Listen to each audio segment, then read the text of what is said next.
bloque de publicidad. 92.5 Forever Radio, la mezcla perfecta. El Centro Médico Omni Hospital, ubicado en Avalon Plaza 3, cuenta con más de 30 especialidades para que tu salud esté 10 puntos. Y lo mejor de todo es que no solo pensamos en tu salud, pensamos en tu economía. Tenemos consultas desde $25. Con la salud no se juega. Consúltanos y siéntete seguro. Centro Médico Omni Hospital, honramos la vida. Síguenos en Instagram, Omni Centro Médico. La acción está en Dorado Bet. Entra a nuestra plataforma y recibe $15 para tus pronósticos deportivos o 30 jugadas gratis con las mejores ligas y eventos en vivo. Tu oportunidad de ganar está aquí. Regístrate ahora y siente la emoción de ganar en los grandes partidos. DoradoBet.com, donde la pasión deportiva te lleva a ganar. Esto fue un bloque de publicidad. 92.5 Forever Radio, la mezcla perfecta. El invitado de hoy, Informativo Forever FM. 8 de la mañana, 17 minutos. Le agradecemos la presencia en nuestros estudios del ingeniero Danilo Palacios, ministro de Agricultura y Ganadería, con quien vamos a conversar sobre temas realmente importantes, como le decía, extra micrófono, para el pasado, el presente y el futuro del país. Ministro, un gusto recibirlo en nuestros estudios. Bienvenido, buenos días. Muchas gracias a todos quienes están en el set y quienes nos escuchan y nos ven. Gracias por este espacio. Gracias. Bien, he revisado el plan de la política pública agropecuaria para el periodo 2025-2029, especialmente, aunque incluye 2024-2034. ¿Cuáles son los principales objetivos que usted se ha propuesto en esta cartera, ingeniero? Sí, yo creo que es importantísimo poder trazar la ruta a largo plazo. Nuestro país es un país netamente agrícola y creo que uno de los errores o males que hemos tenido es este sinnúmero de procesos inconclusos, ¿no? Este borre va de nuevo, este cambio de gobierno, de autoridades. Y para nosotros poder lograr un desarrollo sostenible necesitamos crear y dejar planteado la política agropecuaria, proyectándonos hoy día a 10 años. Ejemplos existen, ¿no? Tenemos el ejemplo de Perú, donde Perú, el expresidente Fujimori es el que deja planteada la política agropecuaria. Yo que vengo de la provincia del Oro he visto con una envidia sana cómo ha crecido este país en el sector agrícola, ¿no? Hoy día Perú en el desierto pudo lograr ser hoy el primer productor de uva y de arándanos del mundo, ¿no? Sí. Entonces es importante para poder lograr los objetivos y aprovechar ese don que nuestro Señor nos dio de haber nacido en el centro del mundo. Así es. Y poder crear esta ruta que mañana quien venga pues tiene que allanarse a ese proceso de desarrollo sostenible, ¿no? Ingeniero, usted además es empresario, conocedor de la materia, ¿verdad? Y qué bueno que viene de una provincia agrícola tan productiva. Uno de los temas pendientes es mejorar justamente la productividad, sí, para que Ecuador sea mucho más competitivo. Como bien dice usted, Dios nos ha bendecido con esta naturaleza y siempre decimos que Ecuador es un país rico. Ya usted también lo ha mencionado, no ha habido una continuidad, un plan de mediano y largo plazo. Dentro de sus objetivos, ¿cómo mejorar la competitividad ecuatoriana, mejorando la productividad? Porque justamente, y aquí quiero un poquito, aunque me alargue en la pregunta, por ejemplo, materia de la cebolla blanca o la cebolla esta redonda que se producía en la península de Santa Elena, en donde el costo de producción de Ecuador era el precio de venta del producto peruano. ¿Cómo es que ellos logran una mayor productividad por hectárea?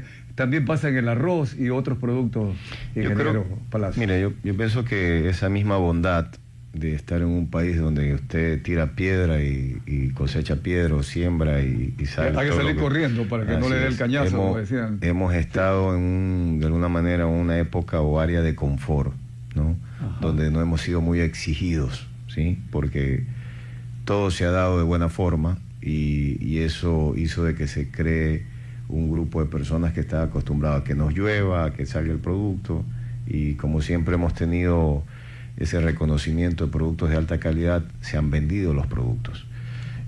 Países como Perú, que lo nombrábamos hace un rato, y justamente en el tema de la producción se han visto obligados, porque sus condiciones no han sido las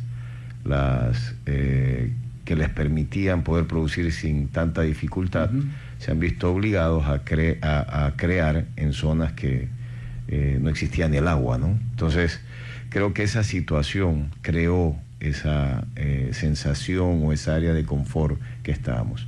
Hoy día, con la realidad que vivimos a nivel mundial, con los efectos climáticos que están afectando considerablemente la producción de alimentos, a Ecuador se le abre una oportunidad grandísima, ¿no? Y para poder pensar en vender hacia afuera tenemos que ser competitivos, productivos. Le pongo como ejemplo banano, ¿no? Donde yo vengo.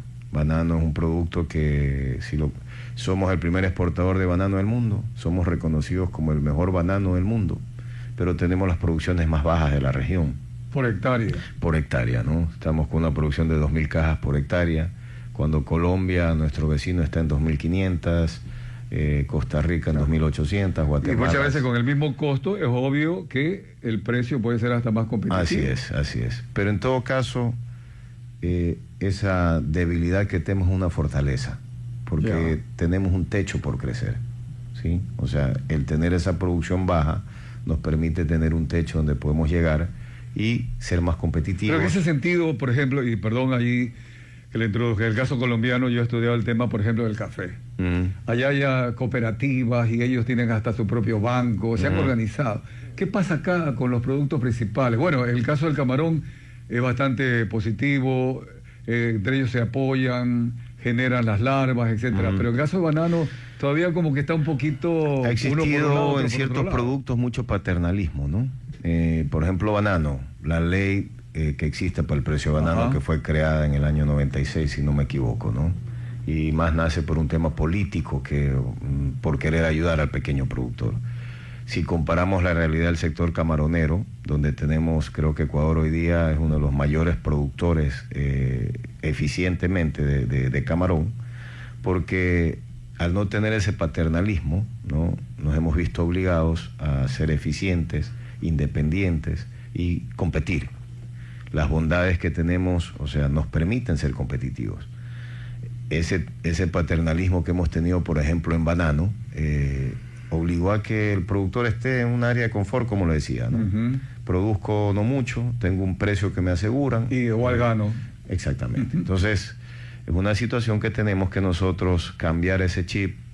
Creo que hoy día, en este gobierno, que somos afortunados de tener un presidente que viene del sector agrícola, que tiene la experiencia no solamente en producción, en comercialización, estamos con otra visión de cómo otro llegar, chip, ¿no? como usted lo acaba de decir. Personalmente, en la práctica nosotros, en lo que es producción de banano, hemos nosotros llegado a niveles de producción óptimos, sobre 3.000 cajas, es posible, y lo que nosotros queremos es invitar y promover a que todos los productores lleguen a niveles competitivos, ¿no? Tan solamente no pensar en 3.000 cajas, tan solamente que logremos subir 500 cajas por hectárea. Y mire que yo conozco que mercado, ¿no? hay hasta asesorías internacionales, ¿no? De determinadas marcas internacionales, pero esto no lo hemos aprovechado. Estamos con el ingeniero Danilo Palacio, ministro de Agricultura y Ganadería. Lourdes. ¿Qué tal, ministro? Un gusto tenerlo acá. Usted ha dicho algo importante, ¿no? Que nuestro agro, como tal, ha estado en esta zona de confort, ¿no? Lo que no les ha permitido, quizás en algunos sectores con sus excepciones, innovar. Pero en ese sentido, mucho se habla de tecnificar el agro y también preparar a sus agricultores para que de una u otra forma se reinventen y, ¿por qué no?, sus productos crucen frontera. En ese sentido, ¿qué está haciendo el Ministerio de Agricultura para ayudar a esta innovación en el agro? Se conoce de un proyecto, de una inversión de 6,5 millones para proyectos de emprendimiento productivo. ¿Esto viene con capacitación por parte del Ministerio de Agricultura? Sí, justamente en nuestra administración nos hemos enfocado en el tema de brindar conocimiento. Creo que hemos batido récord en esta administración. Hemos otorgado ya alrededor de 560.000 asistencias técnicas, ¿no? concentrándonos justamente en poder hacer esa transferencia de conocimiento, porque lo que yo siempre les digo a los productores, ¿de qué sirve que nosotros te entreguemos un paquete tecnológico, un kit, si no sabes cuándo aplicarlo, cómo aplicarlo, por qué aplicarlo, ¿no? O sea, realmente lo que te va a dar un crecimiento sostenible es poder mejorar tus prácticas agronómicas con conocimiento y poder llegar a la competitividad, ¿no? Y en eso nos hemos concentrado, ¿no? ¿Qué hemos hecho adicional? Importantísimo, el tema de poder, la consecución de mercados. El año pasado creo que fue un año exitoso en el tema de poder aperturar mercados, ¿no? La firma del Tratado de Libre Comercio con China, Corea del Sur, estamos próximos y yo estoy seguro que vamos a poder lograr unas buenas negociaciones con Estados Unidos.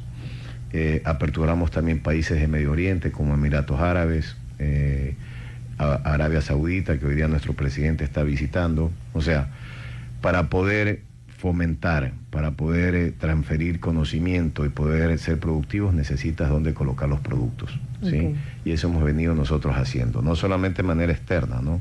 De manera interna, una de las primeras reuniones que yo tuve a la semana de sentarme en el Ministerio de Agricultura es provocar reuniones con los supermercados, mercados, y ellos muy ávidos de poder concretar o conectarse con los productores, porque después de esa experiencia de pandemia, después de esa experiencia del problema de logística por transporte y todo, todos los quienes venden al consumidor final están con esa preocupación, ¿no?, de tener sus productos disponibles y no entrar en esas etapas de desabastecimiento, ¿no? Entonces, eso no es solo un tema que sucede aquí a nivel nacional, ¿no? A nivel internacional hay el interés. Yo he tenido la oportunidad de participar en reuniones con inversionistas extranjeros que quieren venir acá a nuestro país a producir, ¿no?, productos como por ejemplo arándanos, uvas sin pepa, aguacate. O sea, realmente desde el sector agrícola existe un futuro muy promisorio y es ahí donde estamos apuntando, ¿no? Y con gran suerte, afortunados de que el presidente, el primer líder, el que nos representa, tiene la experiencia y vamos a ser muy exitosos en poder lograr las metas que nos hemos planteado desde el sector agrícola, ¿no? Ingeniero Danilo Palacio, luego de que el presidente de la República, Daniel Noboa, con 12 funcionarios, entre ministros y secretarios, esté en Arabia Saudita, también en la Unión Árabe Unida, estará luego en Israel. Allí entiendo que además del tema de seguridad, se va a trabajar también el tema agrícola. ¿Qué nomás podemos obtener ya en estas instancias de Israel? Bueno, Israel creo que es el país élite en el tema de sistemas de riego, ¿no? Y realmente creo que debemos de aprovechar eso de ahí. Una de las necesidades importantes que tenemos es la tecnificación justamente de este recurso que hoy día lo tenemos en exceso y a lo mejor después de 3-4 meses vamos a tener la necesidad o no vamos a tener el recurso, ¿no? Yo creo que hay que hacer la tecnificación para poder dar el uso responsable. Se refiere al agua. Exactamente. Que haya Israel sin agua, conquistó un desierto. Justamente. Lo que hablábamos hace un rato, ¿no? Porque Israel es el país referente en el tema de tecnificación, porque donde no había agua hicieron agua. Por la necesidad, ¿no? Claro. Entonces, realmente tenemos que aprovechar ese conocimiento. Aparte, también vamos con un tema de semillas. También ellos han desarrollado y son potentes en este tema de desarrollos de semillas híbridos. Pero ahí justamente se une, ¿verdad?, la tecnificación, las semillas, etcétera, con las que hemos conversado antes sobre la productividad. Y en ese caso, ¿qué es lo que le hace falta?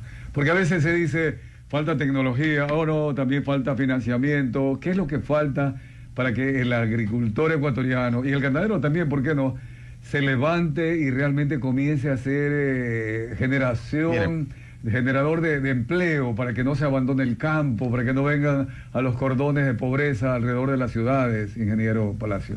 Yo creo que falta un poco también de empoderamiento del mismo productor como tal, ¿no? Pero es decir, la parte de cultura, ¿será acaso?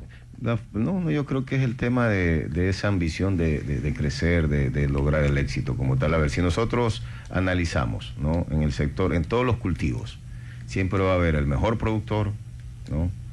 Y también hay el grupo de productores que no han cambiado su forma de cómo mejorar sus cultivos. Vuelvo al ejemplo de banano, que lo conozco a la perfección, ¿no? Banano tiene una historia de alrededor de 75 años. En esos 75 años hemos vivido épocas de bonanza. Yo me acuerdo en los años 80, decir que uno era bananero era sinónimo de plata, ¿no? Yo recuerdo. Bueno, ahora igual épocas, de lo que producen camarón. Así igual. es, esas épocas de bonanza. Pero lamentablemente en esa época hubo gente que toda esa bonanza se compró su mejor carro, se compró su vivienda, o 2 o 3, salía de viaje. Y del otro lado había productores que se dedicaron a invertir en ese cultivo, mejorar, tecnificarlo. Yo todavía, y eso siempre lo menciono, no puede ser que a la fecha un cultivo como banano, que depende muchísimo del recurso del agua, todavía existan bananeras que no tienen sistemas de riego. Pero ahí viene el tema, ingeniero. Yo quiero insistirle un poquito. ¿Por qué hay universidades agrícolas o a la agronomía, a la ingeniería? Hay algunos que han podido ir a estudiar a Zamorano, allá en Centroamérica, etcétera. Yo tengo la dicha de ser zamorano. Usted es zamorano, ¿verdad? Tiene un buen currículum. Pero ¿qué pasa cuando los jóvenes abandonan las haciendas y vienen a las ciudades y buscan otras profesiones? Y estas facultades, en teoría, ya debieron haber preparado porque están trabajando 3, 4 décadas, pero no se ve todavía el resultado. ¿Qué es lo que falta ahí? Insisto. ¿Qué es lo que falta para poder incentivar a ese joven de que cultive el campo? ¿Esa es la pregunta? ¿O? Claro, que ser agricultor no es ser menos, ¿no? Así es. Mire, existen muchas historias en el agro, y principalmente en mi provincia, de gente que empezó desde cero, ¿no? Claro, que no tenían incluso personas que ni siquiera terminaron sus estudios y que fueron personas exitosas, ¿no? Claro. Entonces va un poco el tema de lo que yo le digo, ¿no?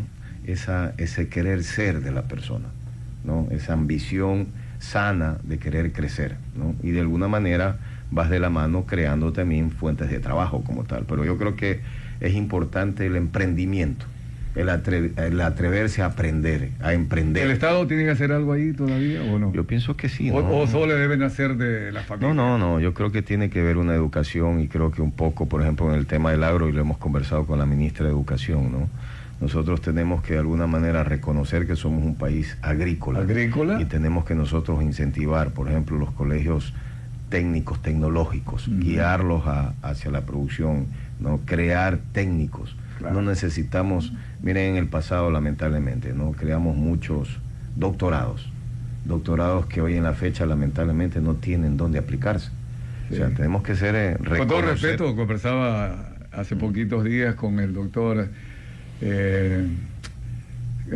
uno de los más grandes juristas del Ecuador, y él decía que ya tenemos tantos abogados que ya deberían cerrar la facultad de jurisprudencia, y eso un poco con respeto. Lamentablemente es una realidad eso, ¿no? Ministro, justamente las autoridades ayer emitieron un nuevo informe sobre las afectaciones por la época lluviosa en el agro como tal. Hay más de 27.000 hectáreas perjudicadas y 11.000 con daños parciales, exactamente. ¿Qué está haciendo el Ministerio de Agricultura al respecto para de una u otra forma incentivar? Se han activado los bonos, pero hay entendidos en la materia que dicen que por qué llegar a esto y no tener un plan de contingencia como estas cunetas, de una u otra forma, darle a tiempo el mantenimiento correspondiente, dragar el río, entre otras cosas. ¿Qué está haciendo el Ministerio de Agricultura? A ver, yo creo que se tiene que hacer un trabajo de infraestructura grande para poder de alguna manera mitigar eso de ahí, ¿no? Hay que entender este proceso que estamos viviendo con el gobierno que está por fenecer y el que inicia, ¿no? Nosotros empezamos una administración prorrogada, ¿no? Con un presupuesto prorrogado. Y en el camino hemos ido nosotros tratando de adaptar ese presupuesto recibido, priorizando y focalizando los problemas como tal. Y en la práctica, el ejemplo claro, les pongo lo que sucedió el año pasado en Chone, ¿no? Donde se destinó 11 millones de dólares para poder hacer el desasolve de los ríos, ¿no? Y se ve el resultado. Este año, gracias a Dios, Chone no tuvo el área inundada que tuvo el año anterior, aunque cayó más agua, ¿no? Entonces ese trabajo tenemos que hacerlo a nivel nacional. Ahora, para eso se necesitan recursos. Creo que todos somos claros de que tomamos o heredamos un país con un déficit de 4.500 millones de dólares, y en el camino enfrentando adversidades como la inseguridad, como el tema de salud, como el tema de educación, que son muy importantes y que tienen que tener la prioridad hacia otras necesidades, ¿no? Pero en este proceso, en este proyecto país que tenemos con el presidente, donde nosotros nos estamos planteando, y ese es el ejemplo de la política agropecuaria, no nos estamos planteando para aquí a 4 años, ¿no? Debemos nosotros mirar esto al futuro de aquí a 20 años por lo menos, ¿no? Plantearnos esa ruta. No significa que el presidente tiene que estar 20 años, pero tenemos que nosotros crear esa hoja de ruta para que quienes vengan se allanen a ese crecimiento. Y ahí tiene que haber un trabajo importante de infraestructura, ¿no? En el tema de mejoras de muros, en el tema también de guiar a nuestros productores, hablando del sector agrícola, dónde tienes que sembrar, qué tipo de cultivos tienes que sembrar. Este tema que sucede todos los años de inundaciones en la zona baja de la cuenca de Daule, ¿no?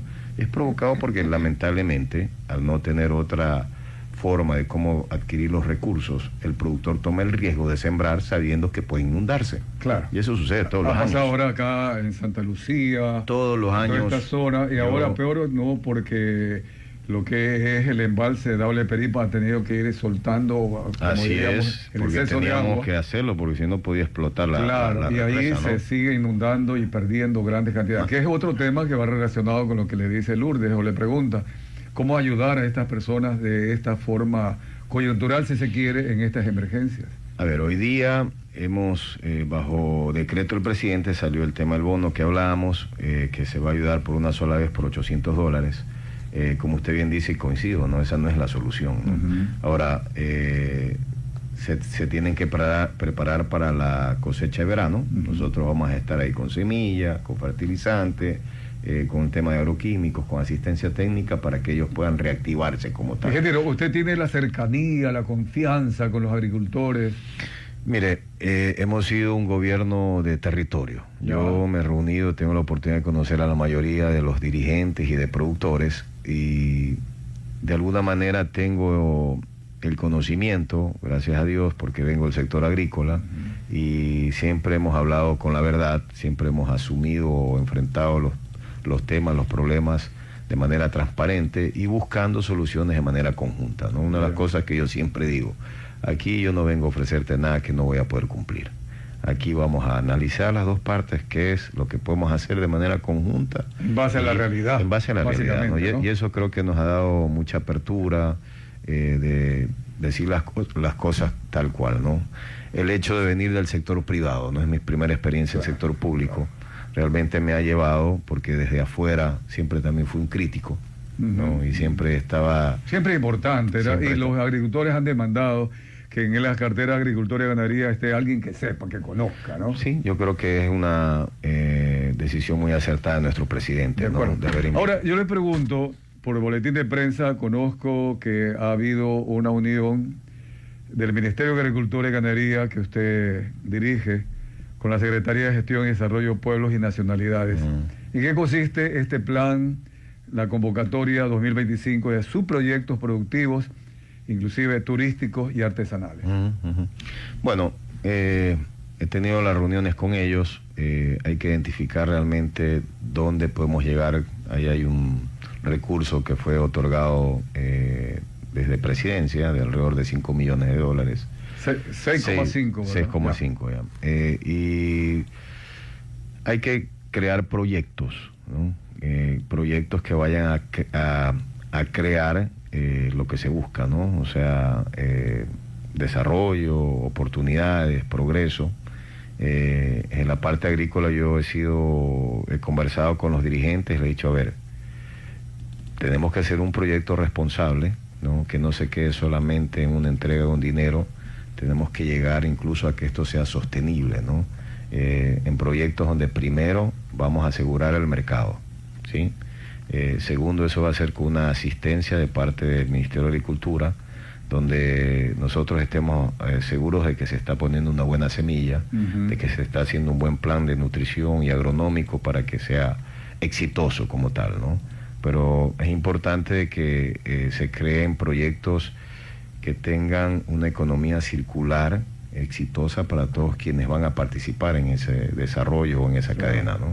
Qué bueno, sí, hace poquito conversaba con amigos que están invirtiendo en la zona de Bucay, hacia arriba, ¿verdad? También inclusive ya pasando a Chimborazo. Hay estas rutas de el cacao. Así es, la ruta del cacao, claro, el agroturismo, ¿no? El agroturismo. Entonces va de la mano, ¿no? La agricultura, también con el turismo. Y la parte artesanal, ¿cómo ingresa allí? Claro, yo sé que no compete necesariamente de manera específica en su ministerio, pero dentro de este acuerdo...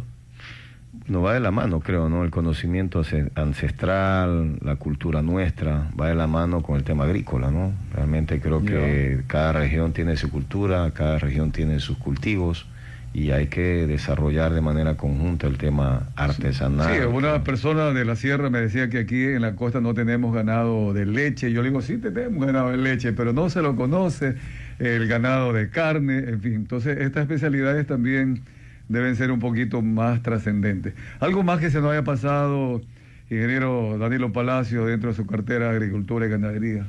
No, a ver, este proyecto de política agropecuaria, ¿no? Creo que es importantísimo de que todos tenemos que sumarnos a esto aquí para poder lograr ese desarrollo sostenible que no quede solamente en palabras o en intenciones, ¿no?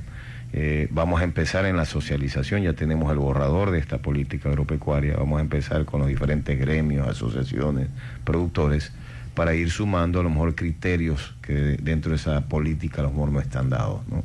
Y la otra parte que tenemos por completar es medir los resultados de esto, ¿no? Para poder calificarnos si estamos llegando a los objetivos planteados como tal, ¿no? Y otro punto también que creo que es importante, que va de la mano, ya creo que el pueblo ecuatoriano el 13 de abril brindó esa oportunidad a nuestro presidente, y yo creo que eso va más allá, ¿no? Yo creo que hay una etapa muy importante que se viene en esta propuesta de revisar los artículos de nuestra Constitución en la Asamblea, y creo que ahí necesitamos reforzar aún más ese apoyo que se ha brindado a este gobierno. Si nosotros no logramos cambiar, ¿no?, ciertos puntos en la Constitución importantísimos, todo este planteamiento, toda esta ruta que estamos proponiendo va a quedar en vacío, ¿no? Entonces yo creo que es importante hoy más que nunca que el mandante, que es el pueblo, se pronuncie, ¿no?, y se haga sentir, porque lamentablemente ya vemos aires ahí en la Asamblea de gente de querer bloquear o poner piedritas en el camino. Sí, ¿no? Es terrible que todavía haya personas así, pero lo importante, y quiero destacarlo, ¿no?, que ya el gobierno, con sus representantes, José de la Gasca, Ferdinand Guía Álvarez también, que ayer estuvo conversando en Teleamazonas, nuestro canal aliado, ellos manifiestan que ya tendrían las voluntades necesarias en la Asamblea para legislar en materia de inversión, comercio, seguridad, educación, salud, agricultura, ganadería, todos estos temas que generan empleo. Le hago la última pregunta, un poquito, si se quiere, hasta utópica. ¿Usted cree que en algún momento las personas que viven en la ciudad, que abandonaron el campo, podrían volver a mirar el campo, enamorarse del campo, regresar al campo? Yo creo que lo que estamos viviendo hoy día hace de que nosotros nos apeguemos más a la naturaleza, ¿no? Ser más conscientes de la vida como tal, ¿no? Todos estos sucesos que hemos pasado, de que a veces la vida se vuelve una situación insignificante con ciertos sucesos que pueden suceder, va a llevar a que la gente o el ciudadano aprecie más, ¿no?, las cosas que tienen valor, ¿no?, que es el tema natural, y eso va a hacer que se regrese al campo como tal, ¿no? Yo lo veo así, ¿no? Y hay que también crear, mire, yo tenía un profesor que hace 32 años atrás, cuando estaba en la universidad, nos decía algo muy claro, ¿no?, de que el que tenga agua y tierra donde producir va a tener el poder en el futuro, ¿no?, porque las poblaciones crecen y las áreas de producción se reducen, ¿ya? Claro. Entonces es un tema que eso va a hacer que en algún momento el tema agrícola tenga la importancia o la producción de alimentos, ¿no?, con algunas de estas personas durante décadas, y bueno, dicen es que ya no había escuela, no había hospitales, también ahí esa parte hay que hacer de manera integral el trabajo. Y por último decía, no veía jugar a Barcelona, Emelec, cosas de esas, que puede, o no había un cine, cosas de esas que podrían ser hasta lúdicas, pero a la hora de la hora también es complemento de una vida sana y digna. Seguro que sí. Mire, yo le quiero decir algo, mire. Hoy es el tiempo donde nuestro país tiene la oportunidad del cambio, ¿sí? Quien le habla personalmente, y no quiero que esto se escuche como, de manera muy modesta, yo no he venido aquí a pasar el tiempo, ¿sí? No, además que ya ganaron las elecciones, así que no estamos en campaña. Así es, y yo no he venido, o sea, yo he venido a aportar, ¿no? Y el presidente tiene esa misma intención, ¿no? Gracias a Dios, siendo muy modestos, en la vida nos hemos caído, nos hemos levantado, hemos sido exitosos, eso no quita que mañana nos podamos volver a caer, pero aquí no hemos venido nosotros a pasar el tiempo, ¿no? Nosotros personalmente, si yo veo que no logro el objetivo, pues tengo que dar el paso a otro. Aquí de esa manera estamos pensando, alguien que venga realmente a sumar, ¿sí? Y eso es la intención y el objetivo que tenemos, y eso es lo que el presidente siempre nos está proponiendo, ¿no? Y tenemos la oportunidad. Hoy es el momento donde todos tenemos que sumarnos. Si queremos que nuestro país cambie, tenemos que todos sumarnos a esta intención, a esta esperanza que existe, y existe el potencial, ¿no? Existe el potencial para poderlo lograr. No, de acuerdo. Siempre hemos manifestado que mientras hay grandes recuerdos del pasado, cuando Ecuador fue una isla de paz, de progreso, ¿no? Me acuerdo que leemos los libros del gran cacao, la época del cacao, el banano, acá en la costa. Ahora el camarón algún día va a ser del limón, del aguacate. Allí está el futuro. Ahí hay que tener ilusiones, obviamente, pero hoy el presente hay que saberlo manejar. Ingeniero Danilo Palacio, ministro de Agricultura y Ganadería, y esta es su casa. Seguiremos trabajando porque estos son los proyectos que nos gusta ser parte y apoyar. Y los amigos oyentes, líderes de opinión, están también atentos. Ya no promesa, porque ustedes ya en la práctica ya ganaron las elecciones, 4 años, sino que le estamos exigiendo desde el primer día. No, seguro. Muchas gracias por haber estado con nosotros el día de hoy. Muchísimas gracias también a todos ustedes, ¿no? Y siempre a las órdenes. Bien, muchas gracias. Vamos a la pausa.